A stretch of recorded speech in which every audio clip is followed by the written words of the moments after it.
Okay. So Agnihotra and spiritual growth. Homotherapy is the overall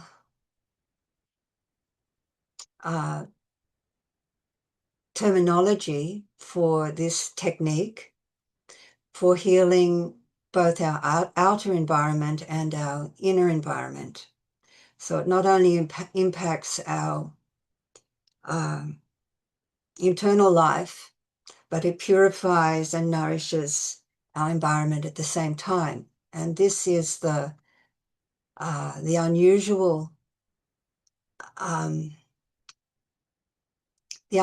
gift of Agnihotra.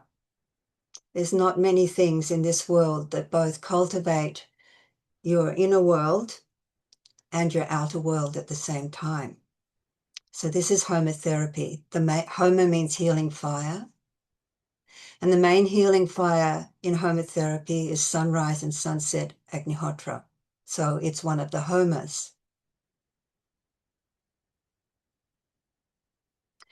So what is spirituality? So many people would have different ideas of what spirituality is. But according to our Agnihotra teacher, Sri Vasant, it is the process that brings us to the state of oneness with the divine. It's the process that brings us into the surrendered state of not my will, but divine will be done in all that I think and do and say. So that's a massive transformation to bring us from a personal, self-oriented state to submitting ourselves to the greater picture and participating in the highest good. And of course, we don't know what the highest good is. So that is how, so by submitting our will to divine will, we fulfill the highest good, because we can't possibly know what that is, but the divine does. So spirituality is that process which brings us into that state. And this can only take place through the purification of the mind. Because it is the mind that creates all the stories. It is the active mind that blocks out the intuitive voice, the inner knowing in the heart. So the only way we can reach that intuitive knowing in the heart, which is where the spark of the divine resides, according to spiritual science, is through purifying the mind. And Agnihotra purifies the mind. Hence, it's a tremendous aid for spiritual development.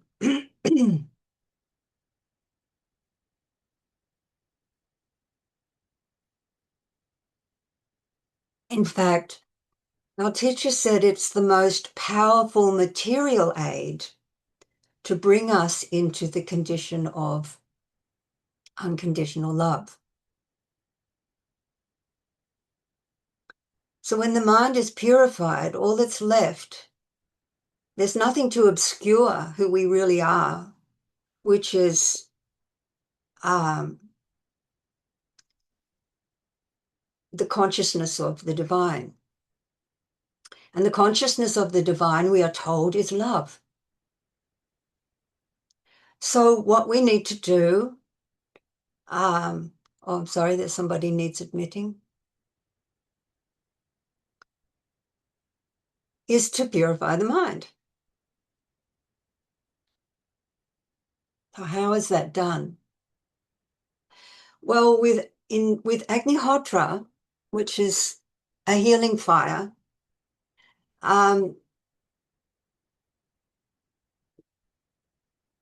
it operates like Sri said, it's a material aid. And what does this material aid do? I mean, it's a material aid because um, it's a copper pyramid. That's a material. It's fire.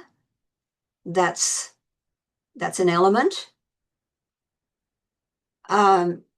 It's mantra, which is the spoken word, vibration. And it's exact timing, sunrise and sunset. So it's a material aid. And what does this material aid do? It purifies the atmosphere. And how does it do that? It induces a change in the atmosphere by bringing about a change in the functioning of prana or life energy.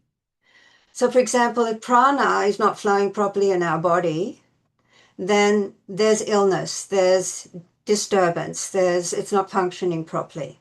Well, it's exactly the same if prana is not flowing properly in the environment, then there is disturbance.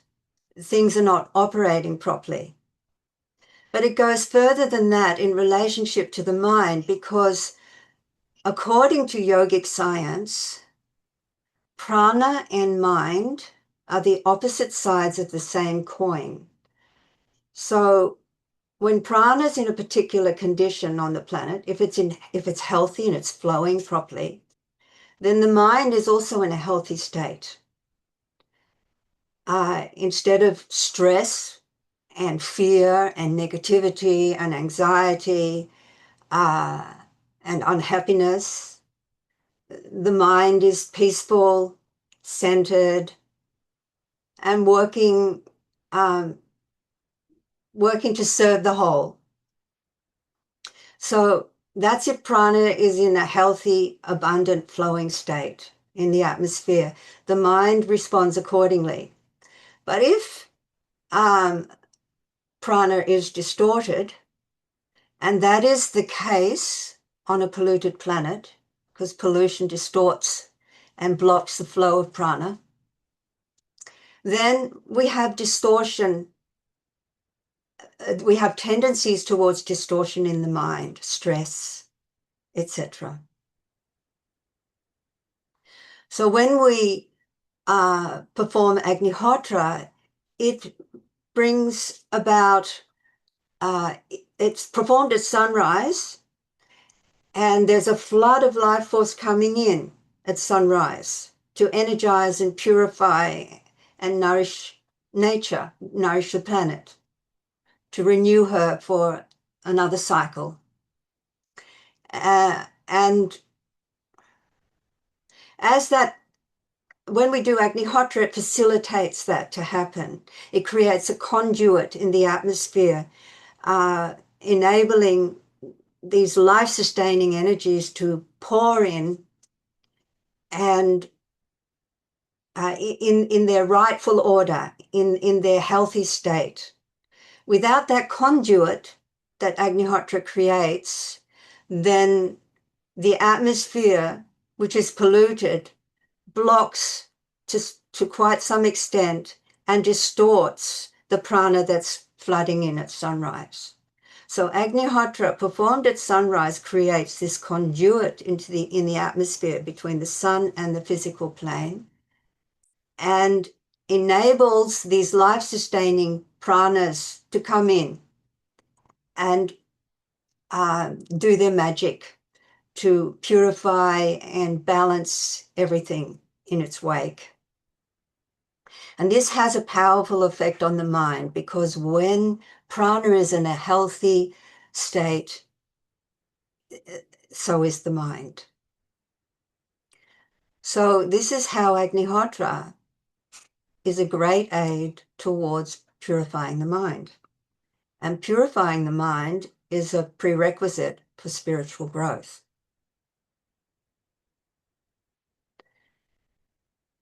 So Agnihotra acts on the atmosphere. The atmosphere brings prana into balance, the atmosphere imbued with this prana, and create, excuse me. So if the atmosphere comes into a healthy condition, the prana is in a healthy condition, and the mind is in a healthy condition. If we go to the city, for example, or if we go, say, to a jail or a hospital where people's minds are in turmoil, automatically that turmoil impacts prana and disturbs prana. So you've got this backwards and forwards between the state of mind of humanity and the state of prana. So that's where Agnihotra comes in. We perform Agnihotra, we purify all that which has been disturbed by both physical pollution and mental and emotional pollution.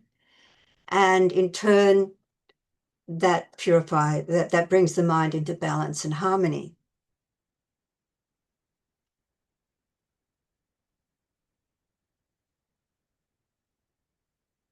So how can we purify our atmosphere and thus positively influence prana in mind? The answer is Agnihotra.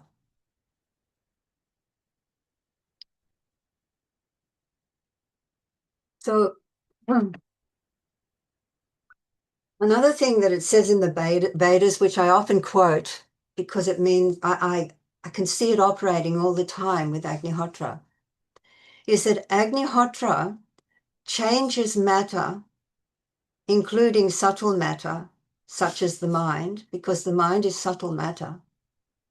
Agnihotra changes matter, including subtle matter, from a distorted state into an ideal state of matter.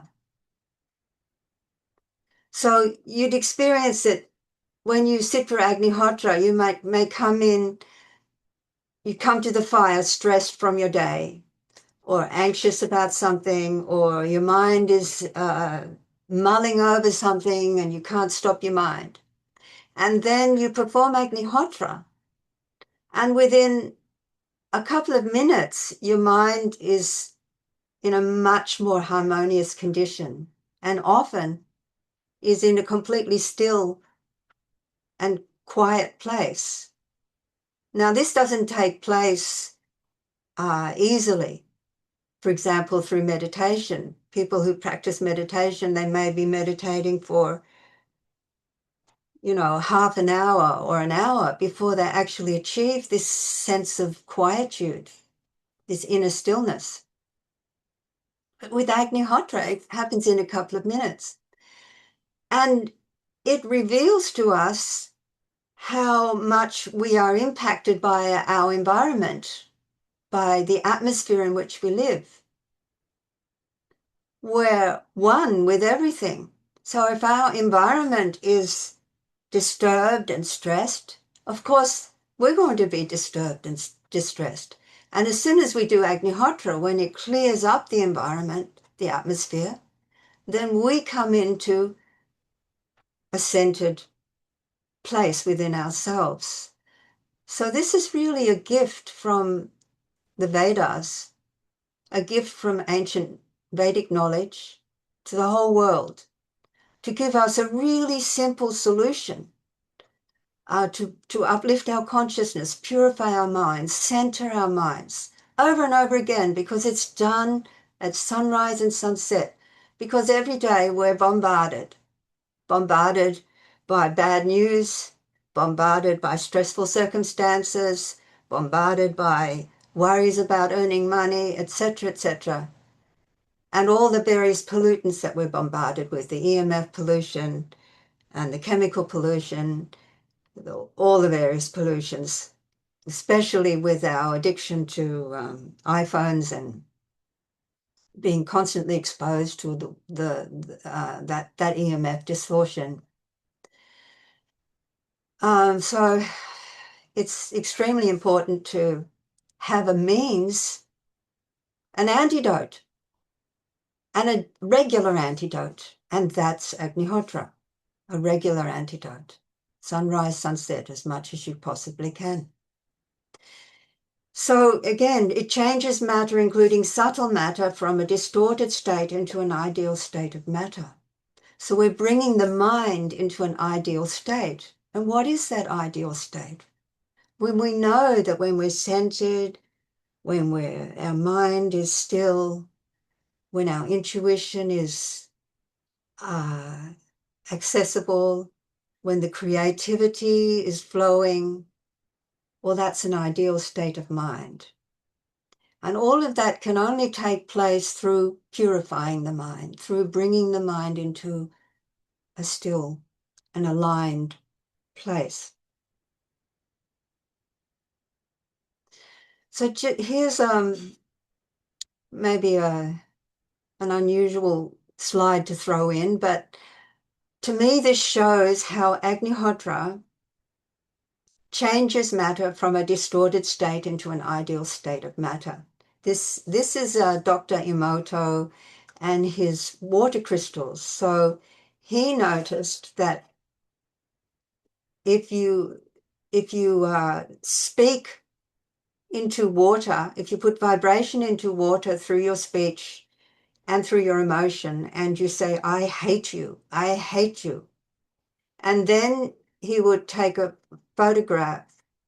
Then he'd freeze the water and photograph the crystals.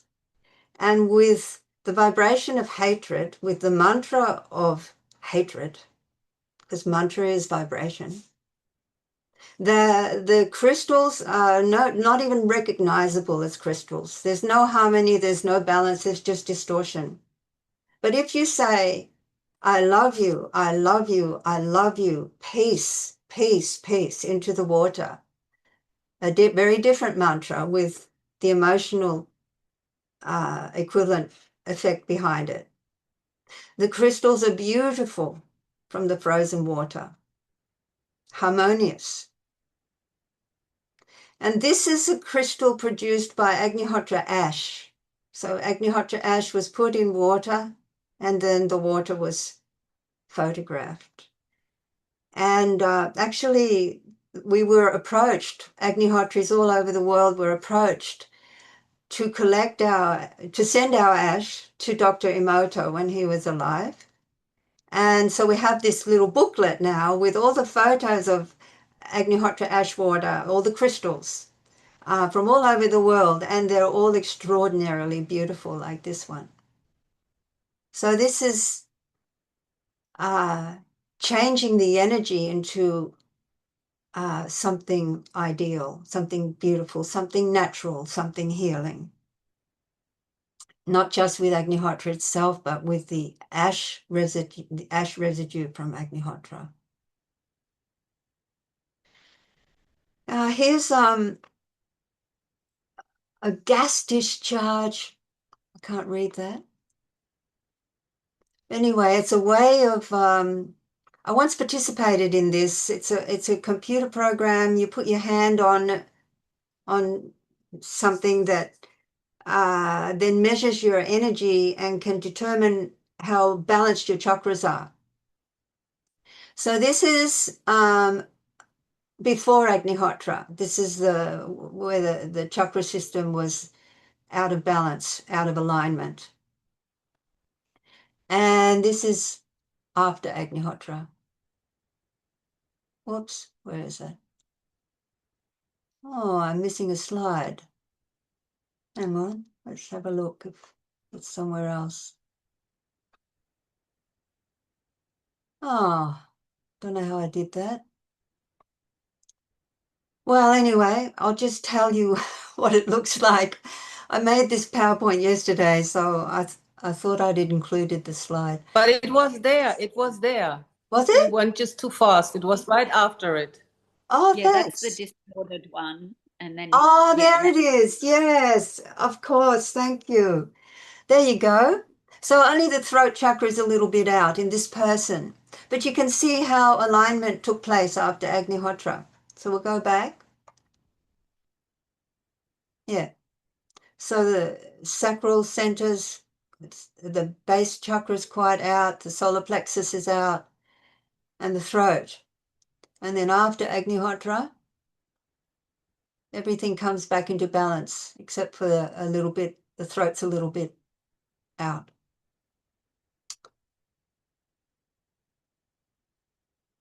Then this is a study done in Moscow. A group of people came for Agnihotra regularly for 2 weeks. Anxiety and depression were measured before and after Agnihotra. So the red is anxiety before Agnihotra, and the blue is anxiety after Agnihotra. It's much less. The grey is depression before Agnihotra, and the green is less depression after Agnihotra in every case. So this is just showing how it's healing the mind, and it's so quick. And then Agnihotra and states of mind, an experiment with a EEG, so an electroencephalogram. It's a test that records your brain activity. So alpha waves are associated with a relaxed yet alert state. Beta waves are basically how we function, the problem-solving state of mind, the mind always active. Alpha waves is more relaxed mind, but still alert, and is often experienced during meditation. So I'll just show you some before and after with an EEG. Okay, so this is before Agnihotra. Meditation level was 12.3%. After Agnihotra, it was 20.4%. So that I think, I'm not sure, but I think that symbol is theta. And then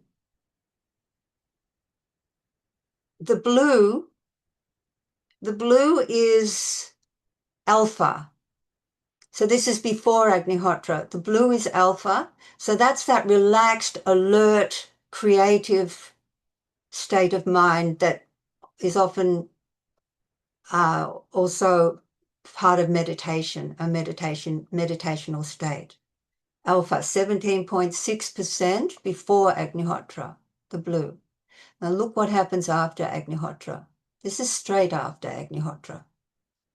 56.8%. Relaxed mind, Wow. alert mind, creative, meditative. Then beta, which is the normal state of mind. Before Agnihotra, it's where we mostly are, 70.1%. And then after Agnihotra, 22.8%. So there you go. There's the proof. This has been repeated, these experiments, not just done once.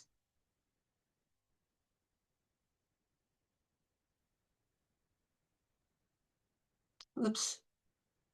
So also this experiment was done on brain waves with an EEG in Germany.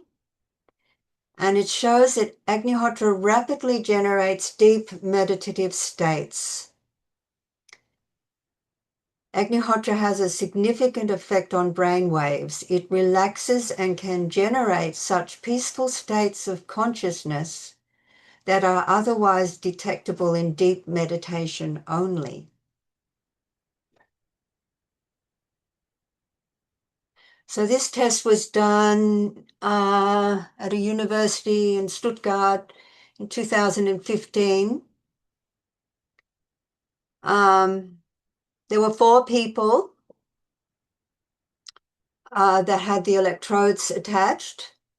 3 of them were Agnihotris for many years, and 1 was somebody who had never done Agnihotra before. Of course, before Agnihotra, the brain waves showed different emotional states of the subjects. But straight after singing the mantra, something very amazing showed up. With 2 people, both hemispheres of the brain were working in sync. And with the other 2 people, there are significant, I can't read, but something about the delta area became visible, which means switching to an increased perception processing. So these are both enhanced states of consciousness for all 4 people. And so despite the short time frame, the 4 people all entered a state of relaxation during Agnihotra. And all 4 showed this rapid and significant change of brain waves simply after singing the mantra. But of course, with Agnihotra, the mantra is sung exactly at the right moment, exactly at sunrise to the second, exactly at sunset to the second, when a substantial change in the atmosphere is happening. And it only happens at these 2 points in a 24-hour period.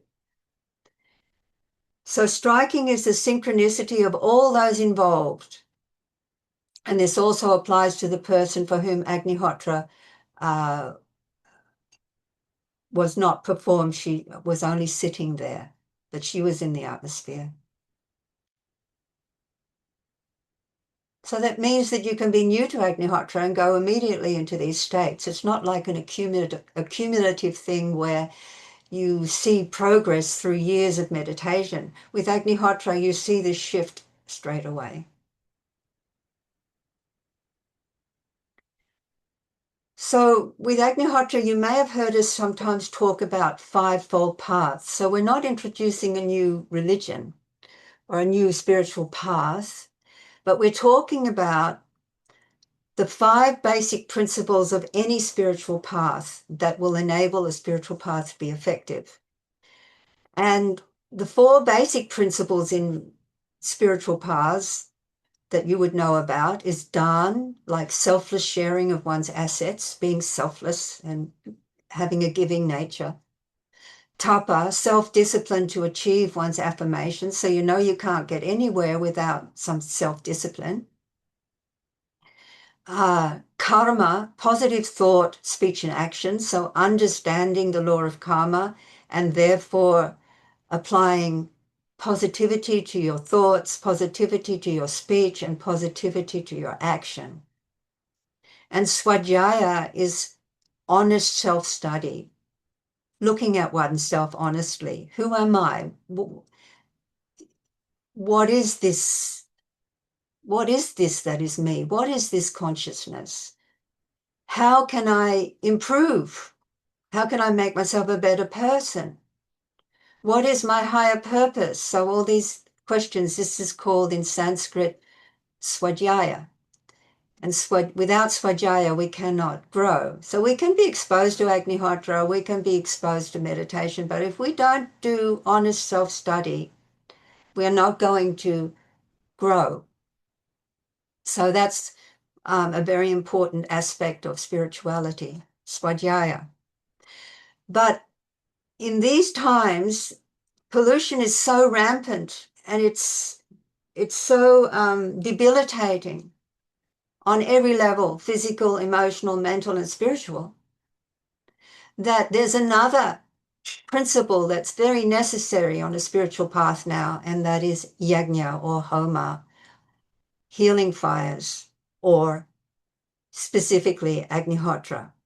So Agnihotra is urgently required for these modern, polluted, materialistic times because we are one. So our internal world, our external world, they affect each other. And if our external world is polluted, it's going to make it very difficult for our internal world to flourish. So therein comes Agnihotra.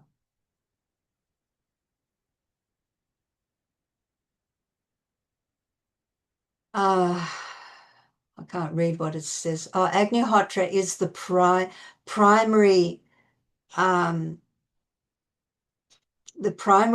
practice, because without Agnihotra, all the, well, let's put it another way. Agnihotra is the primary practice because without an environment to live in with healthy water, healthy air, vibrant food full of prana, if we're just living in a disturbed, polluted, overloaded environment, which is what the modern world offers, then it's very difficult for us to find the sattvic energy, the refined energy, the time, the peace to do our spiritual practices. So Agnihotra creates this foundation. It's the foundation. But also it fulfills all the others. Dan. Agnihotra is a selfless act of kindness giving back to all of nature. So Agnihotra is a tremendous way of giving. So that's one of these spiritual principles is Dan. And Agnihotra is just automatically giving to the whole of nature all around you, all of life all around you. And it gives a feedback of love from all the beings all around you, invisible and visible. The atmosphere is grateful. The trees are grateful. The animals are grateful.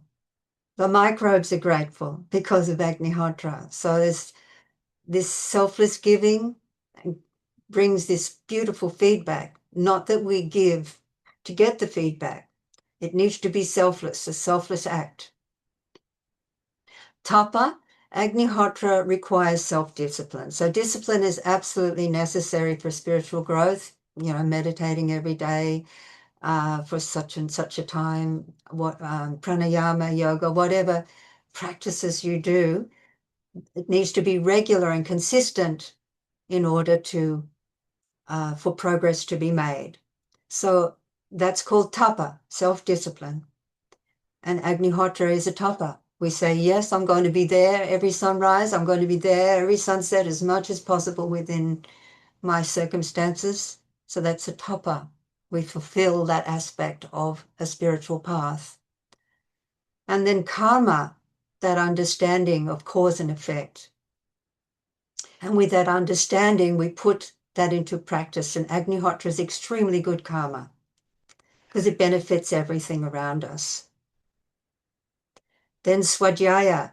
Well, in order to do swadhyaya, we need to purify our mind, bring us into a centered, balanced state so we can have clarity to investigate ourselves and the inner quietude that enables swadhyaya.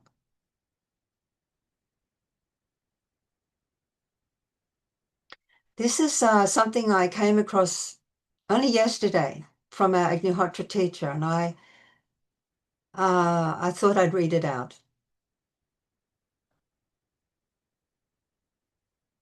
The science, the holy science, the science of the soul. Man is made in the image of thy Father.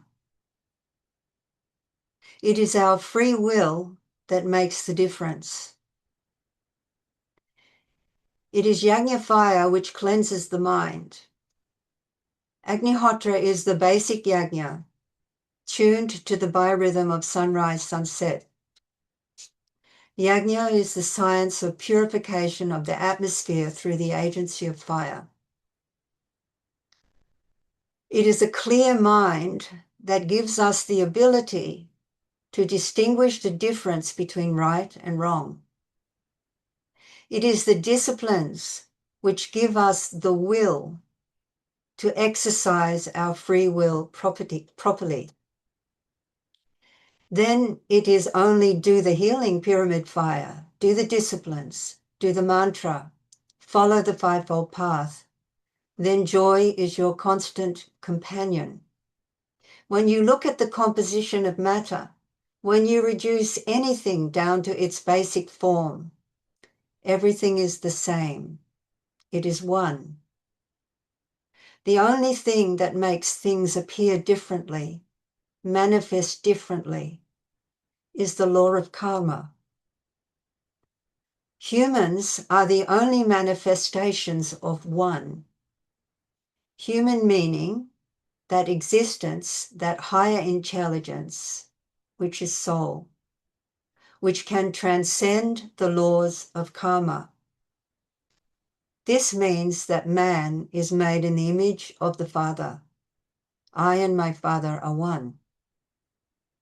So I remember when I was sitting with Sri when he was alive, and he said, you know, it's only human beings that have the opportunity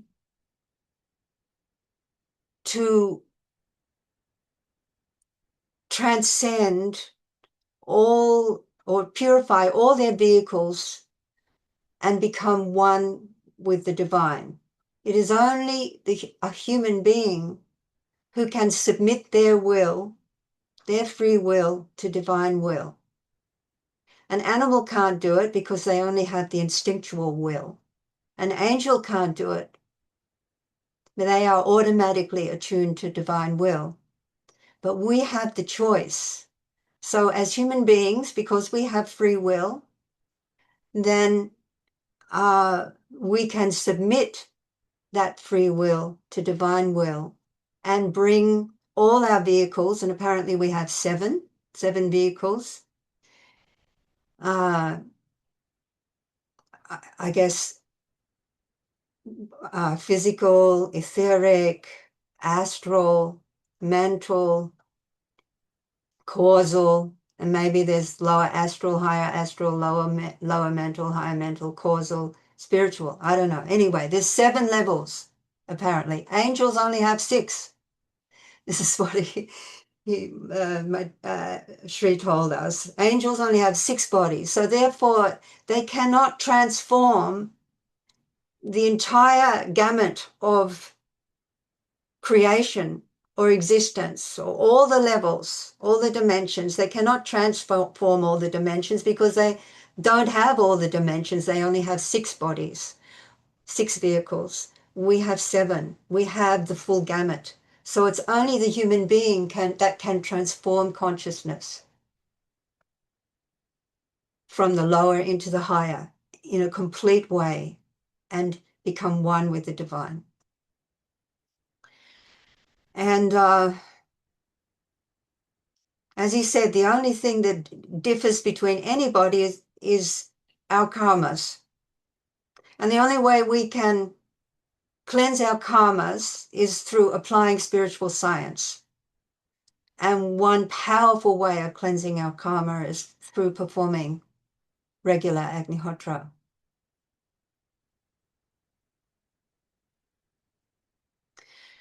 So it's interesting to note the mantras and what they mean.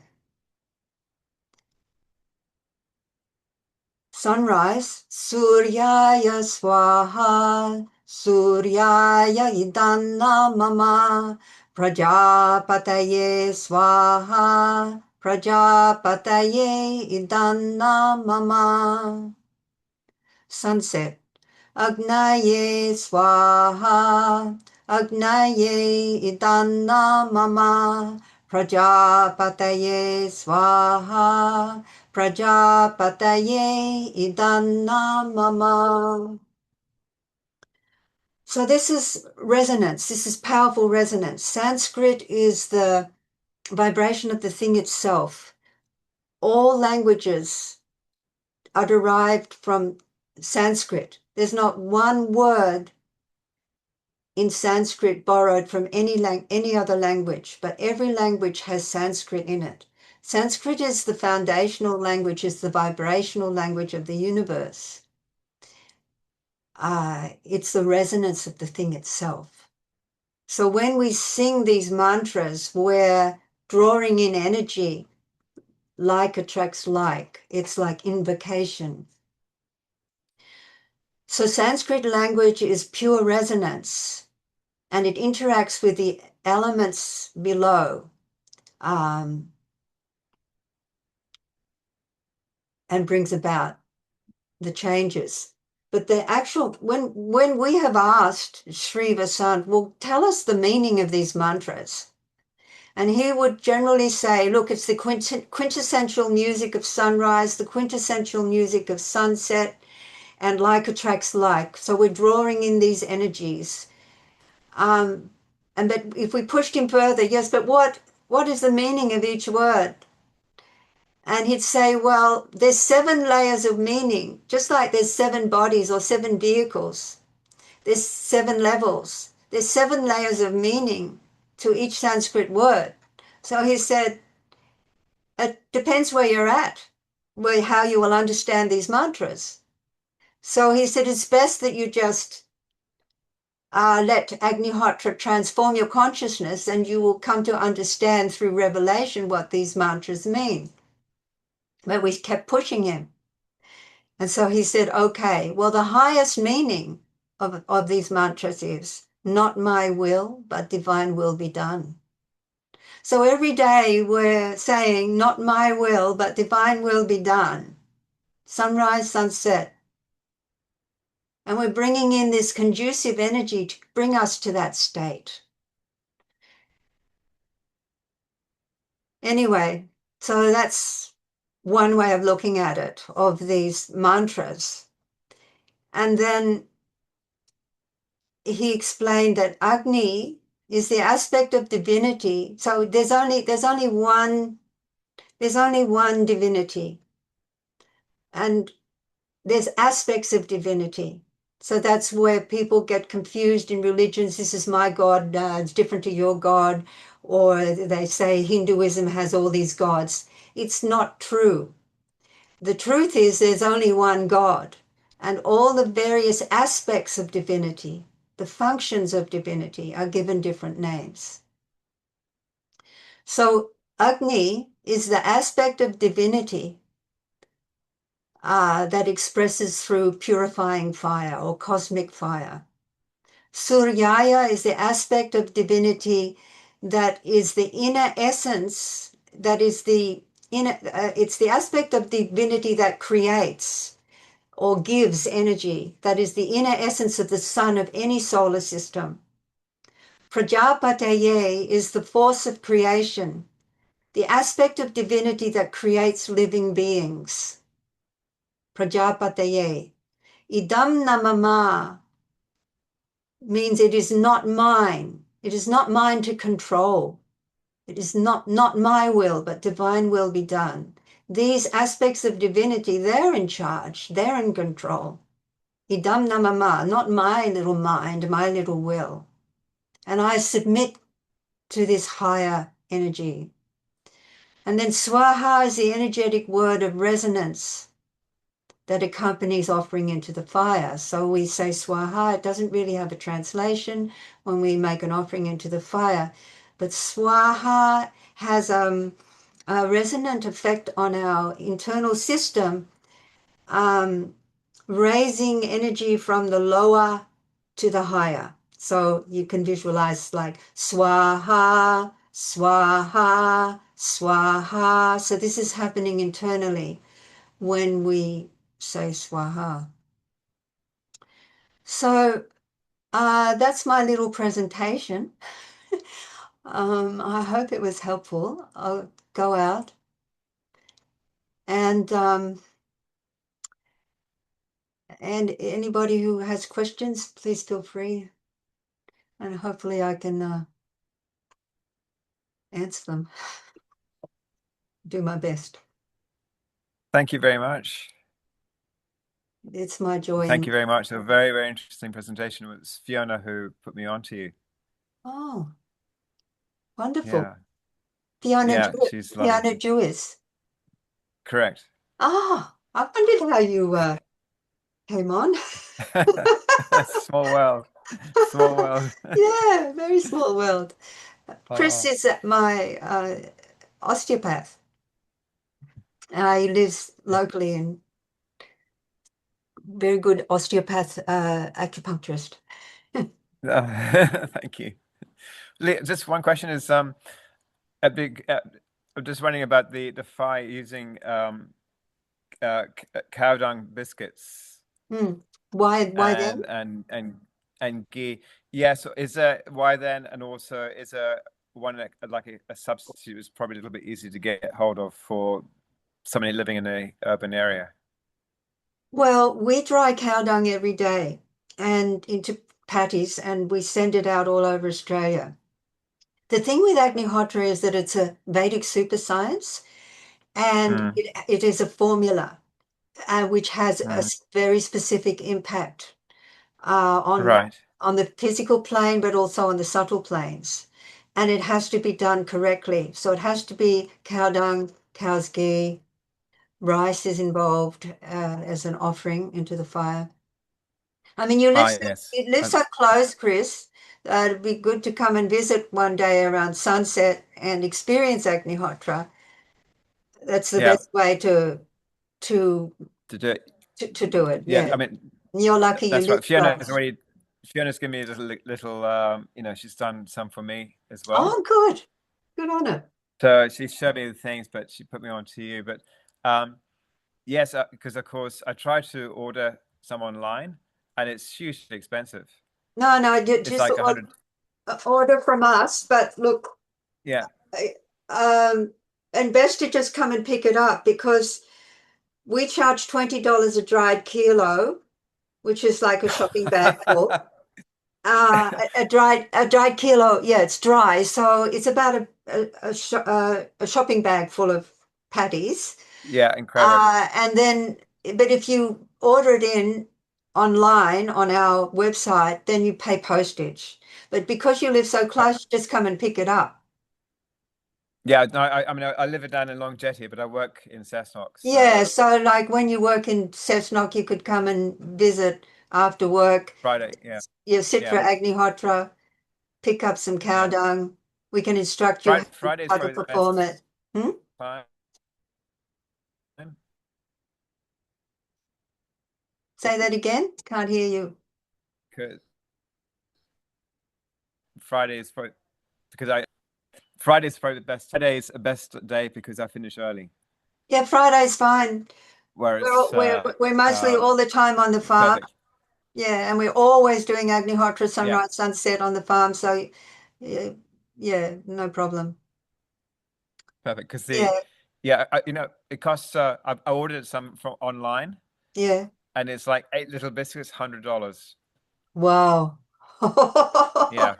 But probably, it was imported from India Yeah, because correct. there's not many people who dry cow dung here in Australia. Yeah. Yeah. Perfect. Excellent. Yes.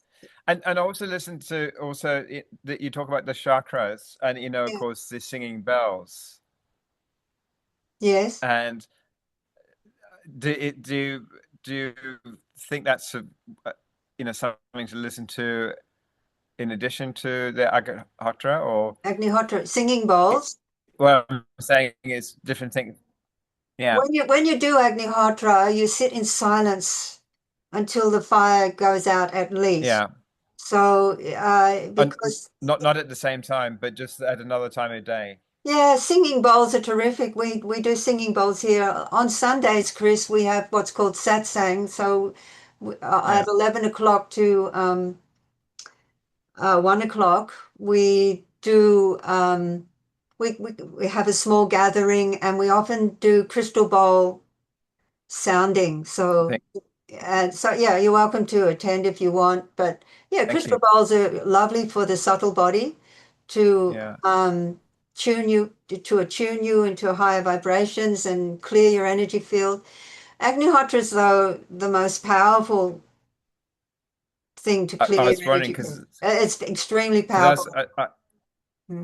I had a thought because I used to do transcendental meditation, Oh yes. and I mean, a long time ago, and it was initially incredibly powerful, but after a point, it seemed to be losing its impotence, and maybe I just need something a little bit more active, so to speak, like the fire from Agnihotra. Well, look, To Agnihotra will connect, bring you into particularly in a very, very muddy mind. Particularly in Agnihotra a will very bring cloudy you mind. into an aligned place very quickly, Yeah. and then you can apply your TM meditation technique, and you'll find that it will work very effectively in Agnihotra atmosphere. So then it's the best Makes of sense. both worlds. You've got your TM and you've got Agnihotra. So you'll discover that, Chris. It's really Yeah. remarkable. Mhm. Excellent. Thank you so much. Yeah, you're welcome. Monica. Your presentation was absolutely wonderful. Thank you so much. Oh, thank you. Oh, it's my pleasure. Really, really, really, not just only facts, but it was touching on a very deep level. It's all obvious what you said, but it was so nicely combined, and I was reminded again of the deep power of it, which is so obvious, but the way you put it together, it's like, oh, yes, it's so nice. Oh, I have 2 questions or 3. yeah. My small offering plate from copper Mm. is even though I'm cleaning it regularly with some lemon juice and so, but it's such a bad quality. All the corners are, so fluttered out. Is it possible to use also a brass plate just for as an offering plate for the No, no, ahuti, for the rice? no, you need to use a copper plate. It will, Okay, I have copper, so I'm it, staying with this. it Fine, will, fine. it will oxidize, and that doesn't really matter very much.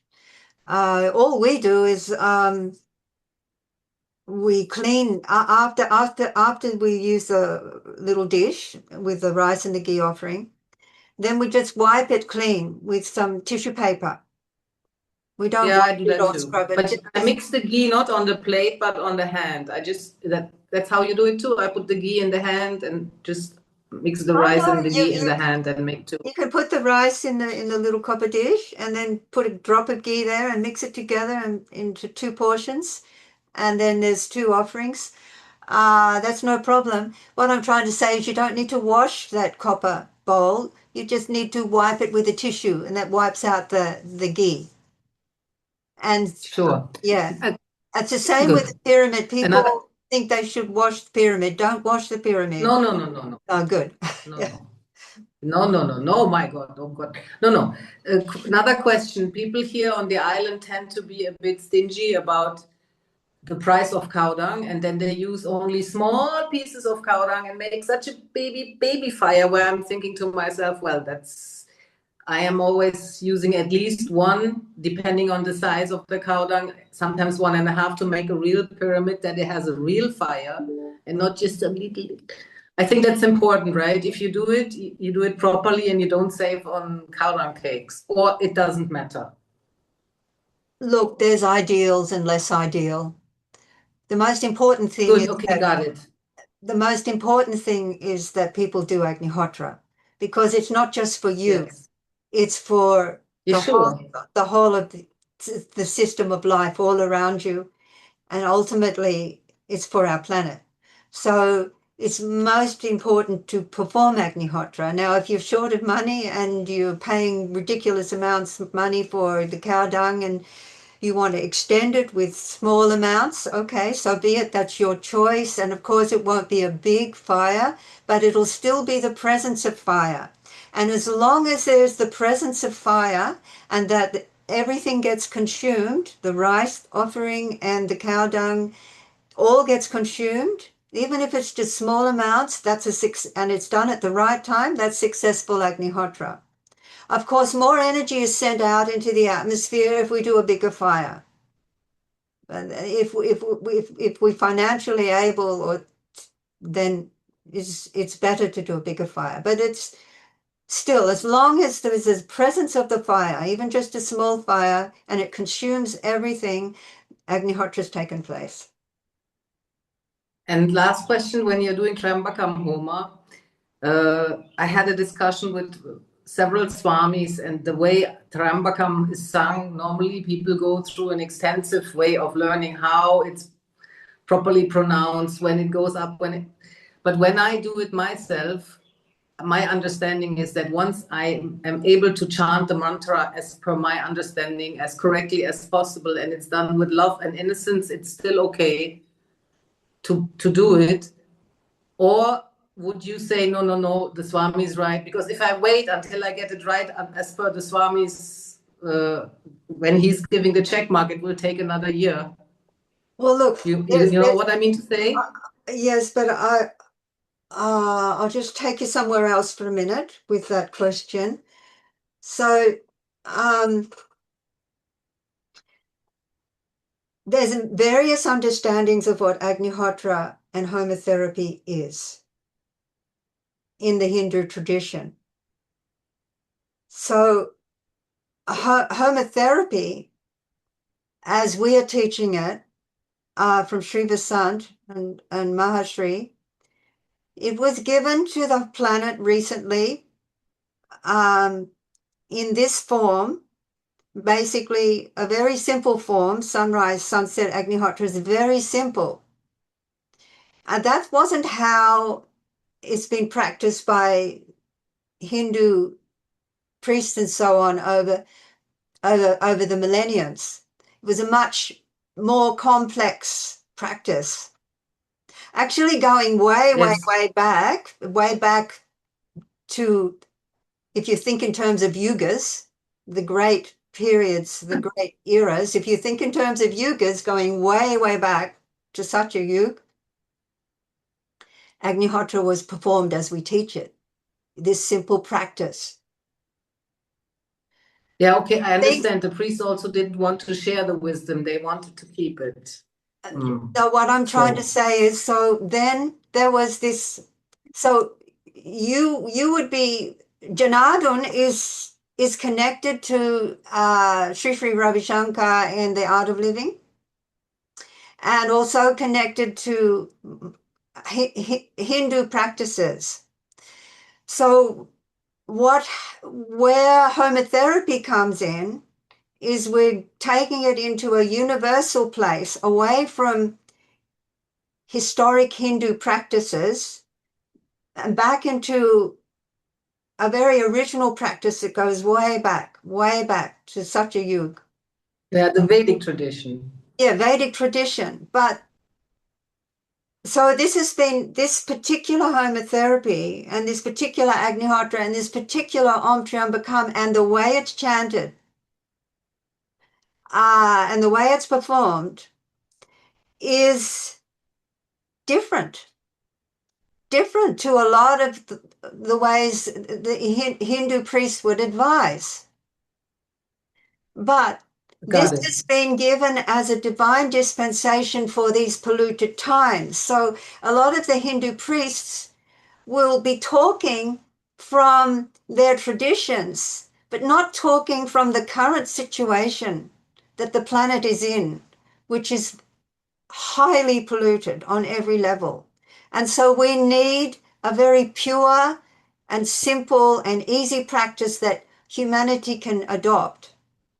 All human beings, not just highly trained Vedic priests. Mm-hmm. So if you want to practice homotherapy as given for the current times, for these polluted times, you need to go on our website or any homotherapy website. And there's the mantras.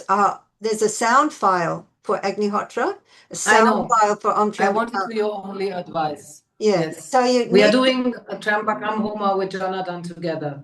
I know. So I have been performing myself. I just wanted to ask if you had ever encountered this discussion. So it's fine. I can just continue. All is good. I just wanted. Yeah, so what I'm advising anybody who takes up homotherapy and Agnihotra is go onto a homotherapy website, go to the sound file and learn the mantra as given, because there are subtle effects from the mantra as spoken in homotherapy. There are certain effects through the way you pronounce it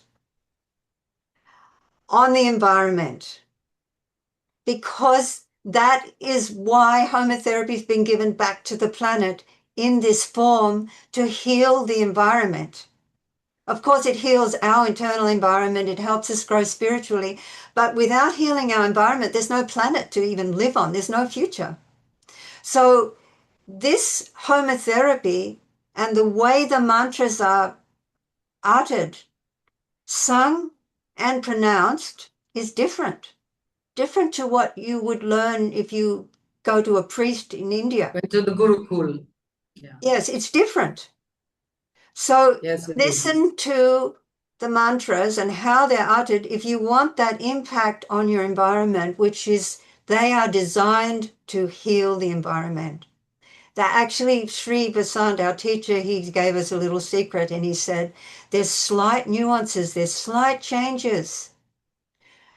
And what we're doing is we're giving particular messages to the devas that are in charge of nature, that create the subtle forms of nature, that feed nature, that direct nature, the devas. We are giving them messages through these slight changes and nuances in the mantra. So that's why I'm saying listen to the mantras on the Homa Therapy websites. Our website is agnihotra.com.au, and practice accordingly if you want that impact on the environment.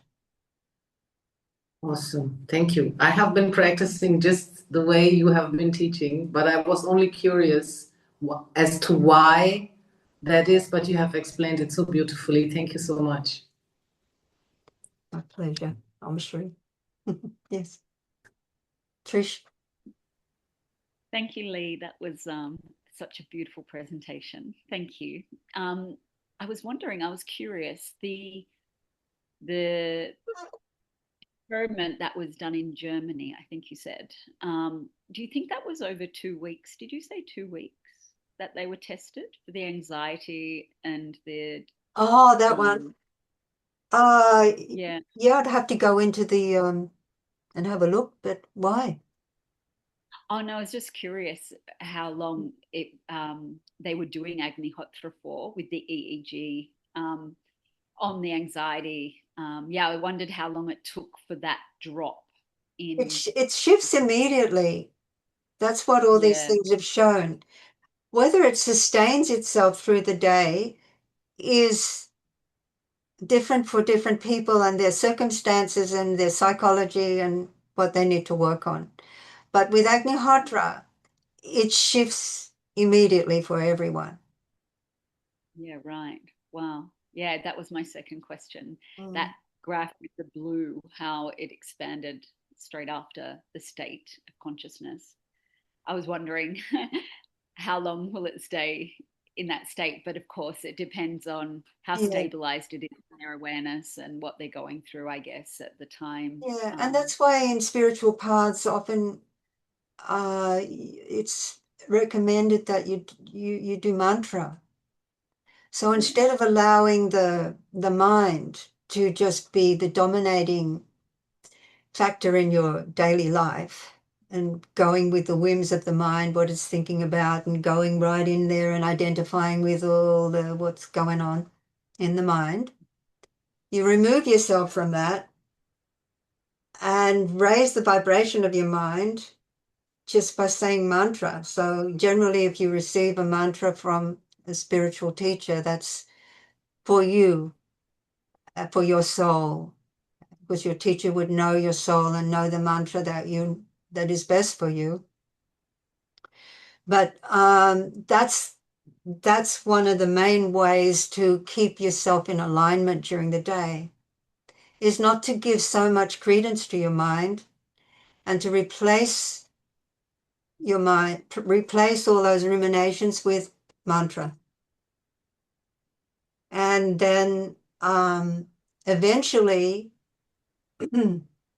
your mind starts to enjoy the mantra, because initially it's very tedious. It's not something that your mind likes, and you'll constantly be losing your focus. But so it's just it's a practice in every moment. So you've got your sunrise, sunset, Agnihotra, which purifies your energy field, aligns you, and then it's up to you how you capitalize on that, if you like, through the day. So one of the ways of capitalizing on it is mantra, Sanskrit mantra, preferably. Yeah. Meditation. Yeah, I practice Vedic meditation, and I'd encourage you, Chris, to definitely lean into your TM practice after Agnihotra. It's just sweet. It's beautiful. Yeah. Do you do TM? Yeah, I'm a Vedic meditation teacher, and I've been practicing for 13 years. So this Agnihotra is just the most beautiful additional complementary practice to. Yeah, amazing. Yeah, so amazing. I haven't done TM for like 30 years or something. Oh my gosh, get back on it. Yeah. This will inspire you too anyway. It's all Vedic science at the end of the day. that is just so harmonizing. And yeah, so Yes. look forward to hearing how that goes. Thank you. Thank you. Lee, just a couple of quick questions. The rice, does it need to be a certain type of rice? I've been getting whole rice, but I've noticed I can't get it at the moment. It's not in stock. So I've just been using jasmine rice, but I don't know if it's the same effect. Is that right? Oh, look, we have the same problem here. I think there was some environmental factors, which means that the rice crops didn't work well. So yeah, you can't get brown rice at the moment. Yeah, I So haven't. just use jasmine rice, yeah, or what? That's okay. It's not as good because there's less nutritional content in the rice, but it's still it's rice, so it's fine. Okay. Uh-huh. But if you can, the preference is whole rice. Yes, yes. Yeah. Yeah, I've been using the basmati rice, and I'm like, it just doesn't feel like, Mm. well, not that it's a different effect, but I'm just, there's just a knowingness that it's not right. I don't know, so I Well, thought I'd ask. in India, a lot of people who do Agnihotra are just using white rice, uh, Yeah, because the brown rice goes off. It gets weevils and things. It's hard to store, yeah. especially in a humid climate. But and it's still effective. Agnihotra is still effective with white rice. It's better to have the brown rice because of the extra nutrition, but it's okay. Okay. All right then. And one more quick question. Sometimes like more now that the weather's gotten colder, but I do my Agnihotra outside because I'm in a rented white Mm. cabin. And, yeah, I haven't. It's funny. It's hasn't worked several times recently, and I'm thinking, is it because the copper pyramid's cold, or I'm like the starter stick needs to be quite thin to. So I'm trying to find the right thin piece to get it started, and often lately it goes to a bit of a smolder quite quickly, and I'm So like, oh you damn get it. the cow dung from us, don't you? Yeah, Yeah, yeah. So lots of people are having that problem. We sent out a general email about that. I don't know if you received it, but uh, different seasons create different compactness in the cow dung. So and when there's lots of rain, they eat luscious grass, and and then there's a lot of moisture in their cow dung, and it's dried completely. But when it dries, it compacts, it gets a bit dense. So the yeah, easier cow dung to burn is during non-rainy times, and there's pockets of air in there, and it ignites easily. But during rainy periods, the cow dung gets quite dense, and then you need to make sure it's very dry, because just exposing it to a moist atmosphere, the cow dung absorbs the moisture. Then it's harder to light. So make sure that it's very dry, because if you take it outside and just leave it there uncovered, and there's moisture in the air, it's going to absorb moisture. And the other thing is, so maybe dry the cow dung in front of a blow heater or something before you go and do Agnihotra. Just get any moisture it might have absorbed out. And the other thing is add more ghee. Add much more ghee than you would normally use when you're finding it hard to get that cow dung lit. We're using the same cow dung, and it's lots of rain and lots of moisture in the air. Sometimes you strike the match and it just goes out because of the moisture in the air. That's what we're facing. And the cow dung just absorbs it like a sponge, that moisture. So you've got to just deal with that by making sure it's very dry, keeping it in an airtight bag so the atmosphere doesn't impact the cow dung before you start using it, and just more ghee. And I think you'll find that that'll help a lot.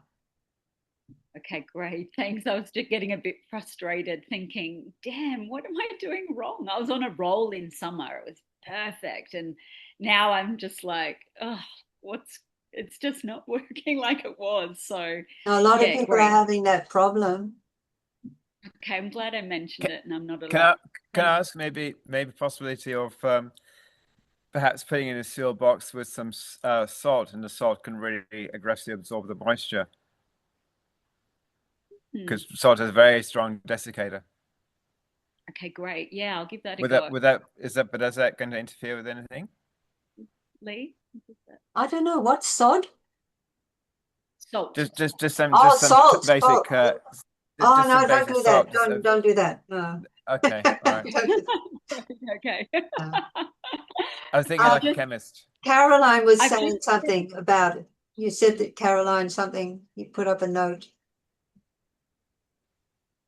Hello, yes, I'm in the tropics in the Northern Territory, and when we have the wet season, everything goes moldy. It's the cow dung, so I keep it in a sealed container. I have to keep my matches in a sealed container as well, Yeah. because otherwise everything just goes soggy. Yes. Yeah. So I keep it, and I'm still in the dry season now, like it's beautiful, but I'm in that habit, so I still keep it in, so I don't have to, fuss about. And like Lee said, in the wet season, like sometimes it's 100% humidity. So Yes. more ghee. More ghee is the problem solved. Yeah, more ghee. Yep. And the other thing is, if Yeah. you're going to do Agnihotra outside, see, we do Agnihotra in a little hut, so we're sheltered Yep. to some extent from the weather. But I find if you're really finding it hard to get your Agnihotra lit, light it inside first. So light your Agnihotra in your pyramid inside, and then when it's going nicely, carry it outside and perform Agnihotra. That will But also then you have help. to measure, then you have to have the measurement right for the south, east, west. That's a bit tricky, isn't it? Like to line it up while there's a fire in there. Well, bring it out before, or if you have it on a tray or something, and then Yeah. if you have a compass, then you can always align it. Mark for and then come in and light it. Yeah. So it's okay to move it once. Yeah, it's lit okay like that. before the mantra. Before the mantra, you can move it. So sometimes I've found if I had to do Agnihotra outside and it's windy, it's impossible to light. So I light it inside, and once it's going nicely, I have it on a tray with a brick, and then the pyramid.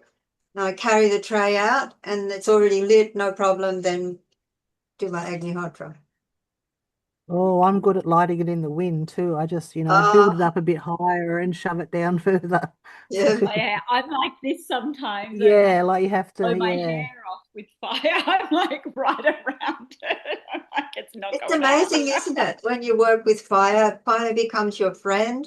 Like I've been doing It definitely has consciousness. It Yeah, definitely has certainly has consciousness, that fire. consciousness. Yes. I Because remember after 15 years of practice, it talks to you and Agni is that, it's the first word in every Vedic scripture.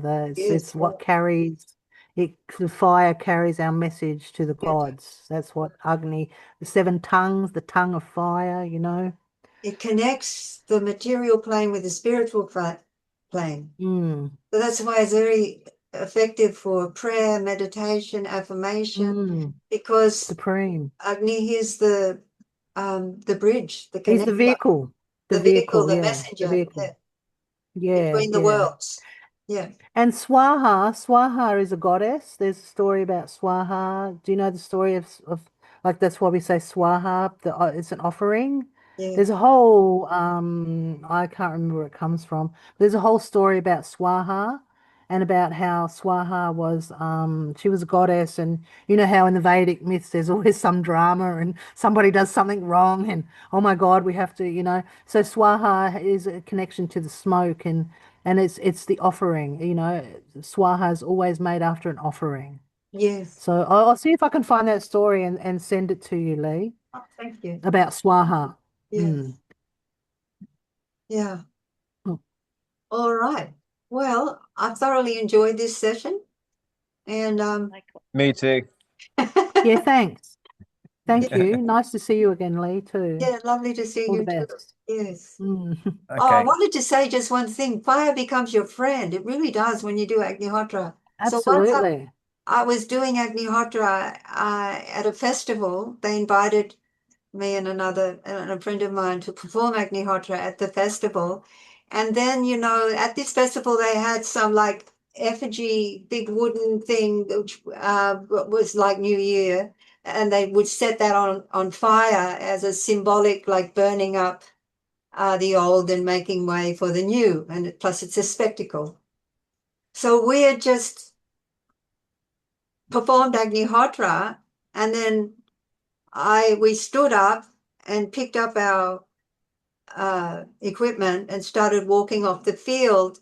And then the person who was going to light the effigy walked on, swinging a ball of fire, like very theatrically around, as he's walking towards to light the effigy. And that ball of fire hit me in my back and knocked me over. A ball of fire. That's not good. Mhm. Not a singe on my woolen jumper. Not Wow. a singe. And then I thought, well, this is going to just show people that when you do Agnihotra, it is your friend. Fire is your friend. And then we've had bushfires impinging upon our place, and it's never come closer than the biosphere. So Agnihotra creates a biosphere, like a protective biosphere, 12 kilometers up, about a kilometer diameter. And the bushfire would never come past that biosphere like a ring past knot. This, Touch wood. Touch wood. yes. Well, we also had other people in that raging bushfire period where it was like I remember, yeah, I remember the storm, newsletter. a storm, Yeah. firestorm. And so Mm. this lady, a few months before, she wanted to renew her Agnihotra practice. So she contacted us, got some cow dung timings for her place, and she started Agnihotra just outside her wooden farmhouse. So she had an old wooden farmhouse. She had wooden beehives in her field. She had a couple of cows. She had a veggie garden. And she started doing Agnihotra. Then this fire season came, when was it? 2019 to 2020. Lasted for about 3 months. It was horrendous. And everything was burning down all around her, and she had to evacuate. And when the fire had passed, she expected to come back to devastation. And she came back, and the fire had come up within a meter of her wooden farmhouse and not touched her wooden farmhouse. It had burnt the whole field, but the wooden beehives were untouched. Wooden beehives were untouched. She had, talking of crystal bowls, Chris, she had a little shed down by the creek full of her precious crystal bowls, and Yeah. that was not touched. All around it was Wow. burnt. That was not touched. I mean, those bowls would have just shattered from the heat. Yeah. They Oh were my gosh, yes. completely Yeah. protected. And then she Wow. was praying for her cows, and she called them, and they came wandering over the hill, covered in black soot, but totally untouched. Her veggie garden was untouched. Her bush garden was burnt down. But Yeah. you can see how, and then the fire brigade came and said, well, were you here protecting your house in this firestorm? We couldn't even bring a helicopter over because the fire was too high, to water bomb. And she said, oh no, I vacated. How is this possible that the fire came up to a meter of your house? So this is the miracle of Agnihotra protection, and I can tell you millions of those stories all over the world. It's really a panacea for our times. it's to help us. It's to help us all. It's to give us a healthy environment when there is none. And it's to enable the grassroots people to heal the planet and protect ourselves from the disasters that are multiplying and readily happening because everything's so disturbed, you know.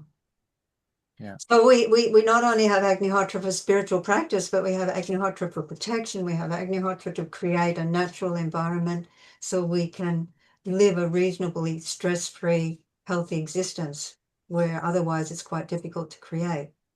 So, you know, it's beautiful. I need to leave. I'm sorry. It Yes. was very enlightening. What was your name again? Lee Ringma. Lee. Thank you Oh so yeah, I much. don't have my Thank you, name Lee. on there, sorry. Yeah. Lee No Ringma. problem. Well, Next thank you, time. everyone. Take good day. It's been, yeah, we're half an hour over. Okay, thanks a lot, and let everybody know about Agnihotra. Okay, Yeah. take care. Thank you so much, Lee. Thank you. Thank you. So Bye. wonderful. Thank you for your time. Thank you. It's a pleasure. Thanks, Chris. Okay. Bye. Bye-bye. Bye, Lee.